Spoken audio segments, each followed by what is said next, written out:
Howdy folks, Albert Moore of Blue Jacket Archery here today. Excuse me. And today we're going to discuss and talk about the all-new Bear Persist. I haven't tested this bow yet this year. I've been shooting this one for a little over a month now. And but I haven't done a review on it yet. There's other people out there that have, but I think a lot of our followers like our reviews. Whatever the case is, I'm going to do a review on it. So anyway, one of the first things, and I'm going to rate each segment that I can remember here about this bow on a scale of 1 to 10, and 10 being the best and naturally 1 being the worst. So now, let's start with some of the accoutrements that Bear has put on this bow. What I mean by accoutrements, I'm talking about stuff that comes with the bow. All right. Now, one of the first things I noticed is this thing right here. This is a bow hook when you get to your tree stand. All right. A lot of times you're in the tree, you got a hook screwed there somewhere or a limb, whatever.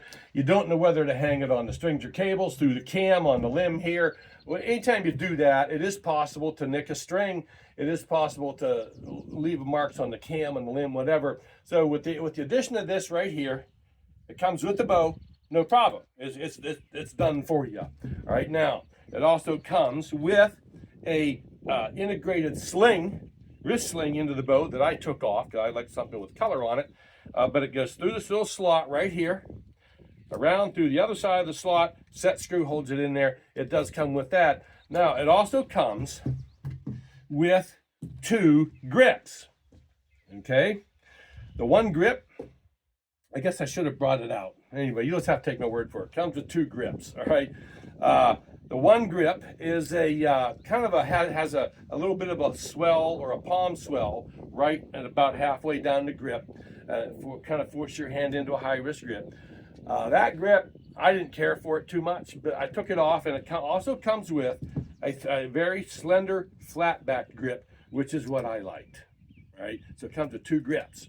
It also comes with a roller guard here that not only pivots, but you can also adjust it back and forth and left and right, right, for tuning purposes. Comes with that feature.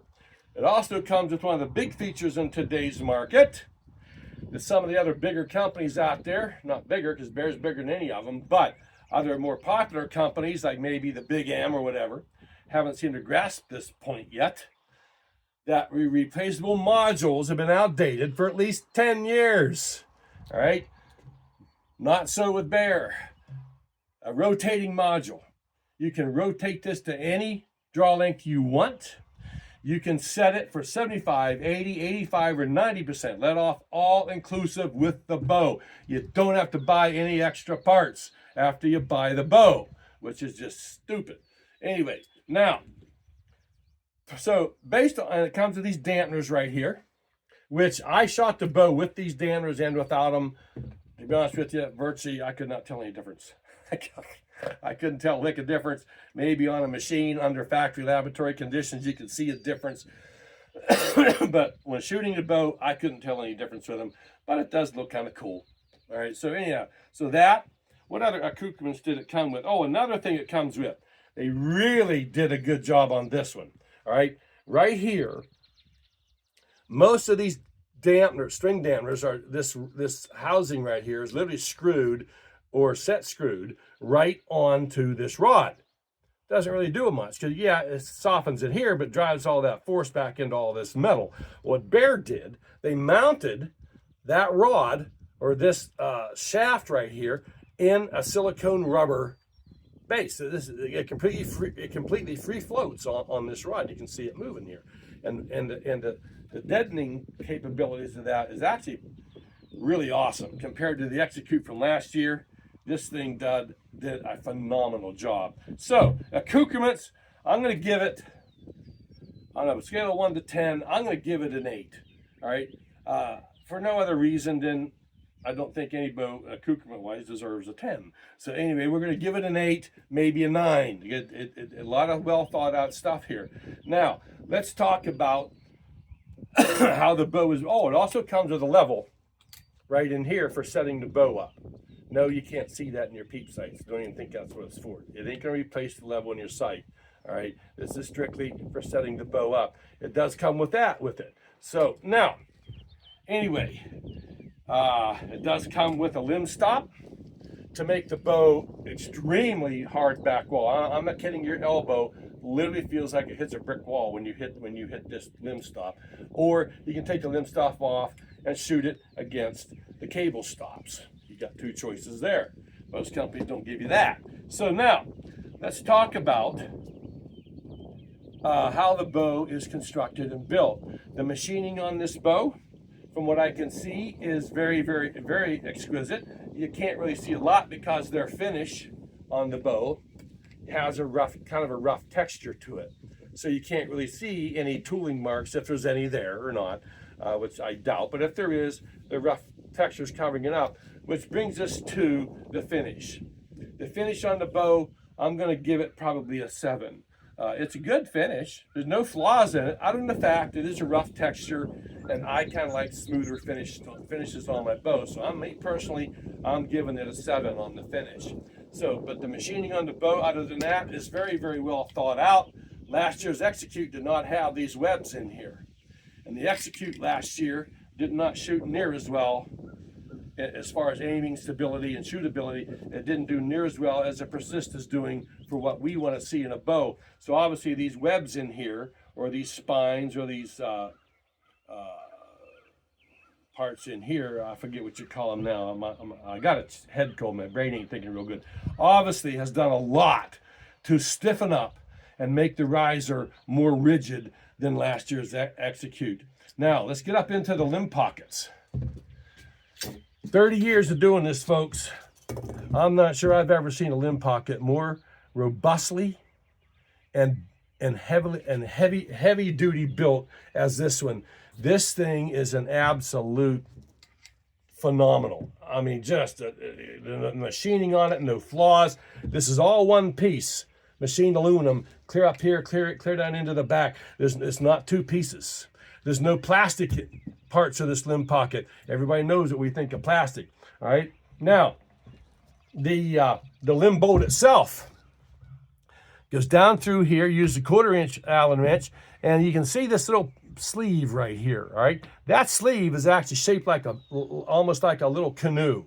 So the limb pocket's machined out in like a little valley or a little ditch there, so to speak. I'm just not thinking of the right words here today. But anyway, this little sleeve right here, it's not just a flat washer like a lot of people use on their bows. This thing actually pivots in there. So as you adjust the weight in and out, rather than putting anything into a bind, that little sleeve right here, or this little flat part there, it actually pivots in that limb pocket, so there's no binding or pressure when you adjust the limb bolt in and out. Now, so that's another thing I really like about it. Now, let's go up to the cams. All right, let's work up to the limbs here first. They even had the forethought to corner off or miter off the corners of these limbs. Why would they do that? Well, a lot of times, the ends of a limb are very susceptible to damage if you're not careful. They're easy to nick on stuff, bang them on stuff, but you take them corners off of there, and it's less susceptible to that type of damage, any splintering or anything. Plus, it does a really good job on the cosmetic appeal of the bow also. The axles, no more E-clips. The axle is a big 1/4 inch axle, and it has internal threads, and these screws right here, which have machined aluminum cups, not flat washers like some of the other big companies do. They got a screw in their axle just like this, but they use a flat washer out here. A little better looking than a flat washer, but nonetheless, it's a flat washer. All right, this is actually a machined aluminum cup, further anchoring that screw in there for less movement, no chance of it coming loose, and cosmetic appeal. So that's another thing I give it. Now let's go up into the cam system. Most companies on the market today put a bearing over here and over here, shove the axle through it, they're done. When I shimmed this bow, I had to shim this bow to the left a little bit to tune it to my liking, which is not uncommon for a binary cam. It's a very common thing to do on binary cams. So don't think, oh, they got a flaw, you have to shim the cam. No, most all binary cams, you have to shim them. So anyhow, When I took this bow apart, I discovered something that I've never seen on any other bow in 30 years, at least not to date, all right? Not only is there a bearing here and here on each side of the cam, there's one in the middle. That cam has 3 bearings in it. 3. When you shove the axle through that cam, it's one solid bearing surface from one side of that cam to the other. There's absolutely no leaning, very strong, very rigid, very strong. You're not going to get any movement in that cam. Not possible. When you see all the bearings that are in there, it's not possible. So, as far as how the bow's constructed and built, I'm going to give this bow a 10. Absolutely a 10 all day long. I have never seen a bow more ruggedly constructed as I have this thing. It is an absolutely, when you start looking at little fine details and you understand what you're looking at, this thing is absolutely a wonder to behold. It really is. So now, let's talk about, so I gave it a 10. All right, the grip feel, that's going to be personal preference. The grip feel of this bow, once I put the flat skinny grip on it, and I did wrap it with some Bowmar grip tape just because I like the red. I didn't need it, I just like the red. So anyhow, once I did that, I'm going to give the grip feel for me personally, I'm going to give it a 9. Absolutely a 9. I'm not that fussy on grips as it is, but the way this one feels after I put that skinny grip on it that comes with it, it comes with the bow. All right, I'm going to give it a 9. Now, the draw cycle of the bow. All right, we'll get to the speed of the thing here in a minute. The draw cycle of the bow is very pleasant. There is no harsh drop-offs. There's no harsh stacking anywhere. When I draw the bow back, it builds a little bit at the beginning and then just rolls right into the valley. There is nothing harsh there, especially when you consider the speed this thing's dishing out. All right, which brings us to that factor. So the draw cycle, I'm going to give this bow probably an 8 to a 9 in the draw cycle. Brace height's about 6 inches. So a brace height is good. That's kind of typical on all bows today. So brace height, the way it shoots, I'm going to give that an 8 or a 9. All right. So now let's talk about speed for a minute. The bow's rated at 340 foot a second. Right now, I'm shooting aluminum arrows off this bow just because. Just because I happened to find a dozen stashed away that I had from years ago. And I thought, hey, it'd be kind of cool to go back to the old school way of doing things, which is kind of cool. All right. Now, it did tighten up my groups about 40 to 50% over carbon, but the point is they are easy to damage, and you will go through a lot of arrows if you shoot tight groups. But that's the only reason I did it, folks. I just found a dozen of them, and I thought it'd be cool to go back to the old school way for a little bit. Now, that arrow, that's a XX75 Camo Hunter, 23 14s. It weighs 460 grains with 4-inch feathers on it. All right. This bow is at 57 pounds. At 57 pounds, 460 grain arrow, it still shoots out through the chronograph at 200. It's a 30 inches of draw length, by the way. It still shoots out 460 grain arrow through the chronograph at 282 feet a second. With my carnivore carbon arrows, my Black Eagle Carnivore 350s weighed in about 370 grains. I was getting 295 to 298 out of it.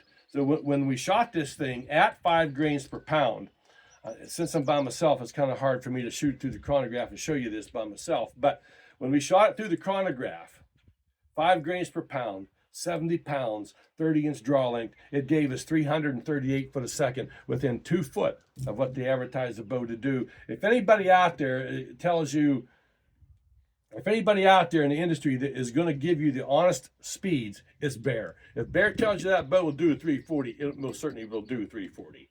All right, now, so draw cycle, I think I already covered that. I give it a 10. I'm sorry, an 8 to a 9. One other thing I forgot, they did give you a nice rubberized plastic cap that goes over the bow shelf to help silence any rest noises and stuff like that. So anyhow, they do give you that. Nevertheless, I think I've about covered everything. I'm sure somebody in the comments will let me know if I didn't cover anything. Now, so far, folks, I've given this bow pretty high ratings, and justly so. When you shoot the thing, you'll understand why I give it such high ratings, and especially when you look at all the details and how well it's constructed. You will agree with me. If there's one thing that I have to give this bow a very low score on is the factory strings and cables. The factory strings and cables on this thing, compared to others that I've seen, they kind of stink, right? I don't like the factory strings and cables at all. They seem to stretch and move a little bit too much for me, so I upgraded it to custom strings immediately. Matter of fact, I do that to all my bows. As soon as I get a new bow, I upgrade the strings immediately. I don't even shoot them. I upgrade the strings right off the bat.